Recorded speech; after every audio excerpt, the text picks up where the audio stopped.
What's up guys, it's Brahamid here again with a bit of catching up to do.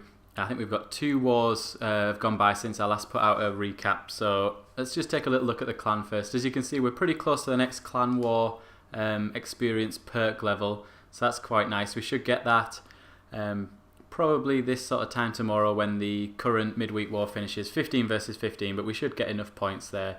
You can see these are the guys going up to try and get us those experience points, so good luck guys with that. So a bit of catching up to do as well. Let's take a little look at the war log, and you can see since I did my last update we've also had a war with Locked and Loaded, just a little midweek war, the opt-in war, but really good job from the guys in midweek. I think they got like pretty much 3 stars on every base, so really nice effort, really smashed that war. And as you can see, we also smashed the weekend war, almost got, well, not quite max stars, but you can see we were pretty close. We got a lot of stars there, no 1 stars, 7 2 stars, and then lots and lots of 3 stars.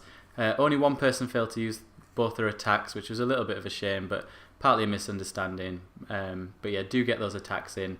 And there you can see, even though we used nearly all of our attacks, we had a better star percentage. Huge average destruction, probably our best ever. So like, even our attacks that were failing were going right to the end. I mean, I know myself, I got a 98% attack, so sorry about that, missing the 3 star there.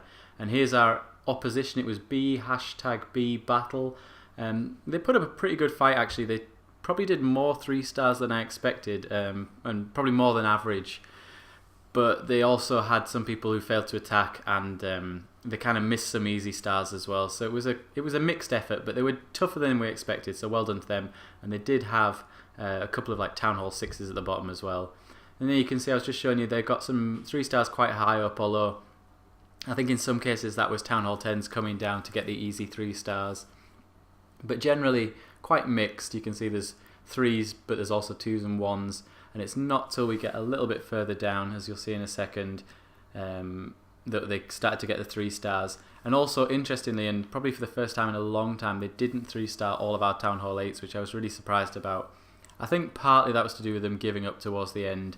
They probably could have come down and got those 3 stars, but they didn't. So I think the nick there avoiding the 3 star. And then a really good looking lineup from them because they've got 2 stars all over the top. We missed 1 there, unfortunately. You can see though, pretty tough base, so you can't expect to get 3 stars on all those bases while we're still learning. But then look at all those 3 stars, loads of 3 stars there.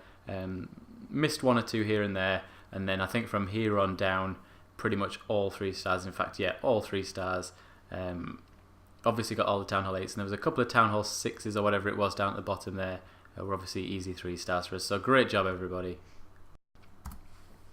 So first up, I've enjoyed showing the most heroic attack of the war in the last few videos, so let's stick to that and show JD attacking their number 1.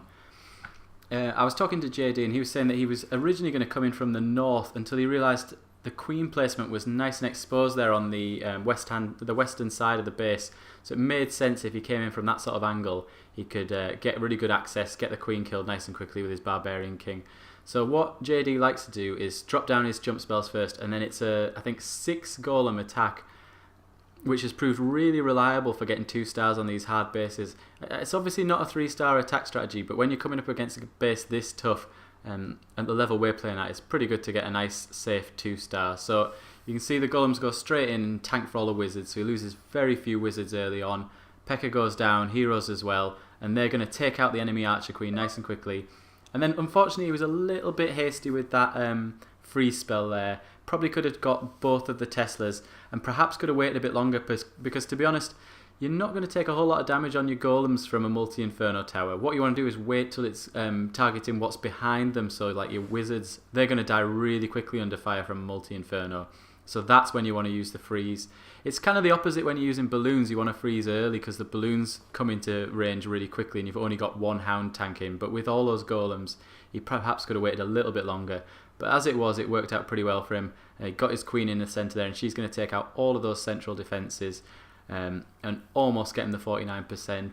I think she just about survives these 2 hidden Teslas by using the Royal Cloak ability. And then you can see as JD does pretty much every week now, and you know, most of the Town Hall 10s do. He's brought along a couple of archers, and that's just going to snag him the extra percentages that he needs to get the 3-star. So really smart end to the attack there. Something that I'm guessing pretty much most people are doing at this point to make sure that they can ensure that 2-star. So great attack, JD. Thanks for opening the video there. So next up, let's see the highest 3-star that we got, and that was Kingwittoxc against Todd the Steve, I think he was called. Pretty tough Town Hall 9 base, that a really smart base. I like it. Lots of lavas. Not a bad design at all. Not perfect, but not a bad design. And look at those high level heroes as well. So it's going to be absolutely critical that King gets in and takes out that queen, because he's going to use a balloon attack, which is kind of rare for King actually. You usually see him using hogs, but he's got to take out that queen because she can take out balloons so quickly. You know, 1 or 2 hits and each balloon's going to go down. But you can see if he can get in and get that queen, he's probably going to get an air defense, and he might even get an upward pointing crossbow as well. So that's a really good trade. The other thing you'll see, that southern air defense is quite exposed, and King's going to take advantage of that. If you look at his bar at the bottom now, he hasn't got that many balloons, and he's only got 2 hounds, so he does need to take out some air defenses here. But what he's done is he's taken a couple of hogs, dropped them in the bottom, and they're going to take out that air defense. Probably brought more than he needed, but you know, you want to play it safe. It's pretty important to take out that air defense for this raid to be successful. Then just 2 giants to lure, because the range of the clan castle was nice and easy to lure. And then we'll slow it down here, because I think this stage of the raid's quite interesting what he does here. First of all, he's got to kill the enemy clan castle, and he's going to use the camp as an anchor point, drop his 2-1-2 in, and that's going to take out the enemy clan castle, and it's going to start to create his funnel as well. The most important thing is how he uses his king and queen. He really doesn't want to have his king go walking around the base, because that's a high level defensive queen, and she's got quite good stuff defending her as well, you know, high level defenses all around her. So first off, he drops the golem, which is obviously going to go in towards the defenses. That's not going to go walkabout. And then you can see he's dropped a couple of wizards up the top, and they're going to start to create a funnel from the top. There's some easy to destroy buildings up there. Meanwhile, his 2-1-2 is creating the funnel towards the bottom. At this stage, you can see the queen and the jump go down. It's pretty safe to drop the queen because, as I talked about in the hog scouting video, she'll tend to work her way inwards eventually. She'll perhaps shoot left then right, but eventually she'll work her way in. And then once he feels that it's safe, he drops in the king. And actually you can see there the king does initially seem to lock onto the elixir pump, but then he's distracted by the aggro from the defensive queen, and he also goes in towards the jump spell. Again, he gets a little bit distracted. He goes off towards the dark barracks there and the archer tower, but pretty much he's now inside the base and inside that compartment, which is what is important. And hopefully in a minute he's going to aggro the defensive queen and work his way inside. But you can see as well, King's queen has aggroed the defensive queen. Sorry, that was a lot of royal names, but basically the queen has been taken out along with the air defense, and the heroes are in there. They're also soaking up a lot of the DPS as well. And there you can see King's dropped in his hounds and he's dropped in his balloons, and he's going to rage in towards those air defenses. So that's 2 really good rages there, because I mean the main job at this point of his balloons is to quickly take out those air defenses, and that's exactly what's happened. They've taken them out, and now there's not loads of stuff that can harm his balloons anymore. And what he's looking for at this stage is for his hounds to start popping. So there goes one of them, and he's probably hoping that his other hound is going to find a black seeking air mine. One problem King does have here is that because the air defenses are all down, his hound isn't going to go whizzing around the base, so it's not going to collect up all of the seeking air mines anymore.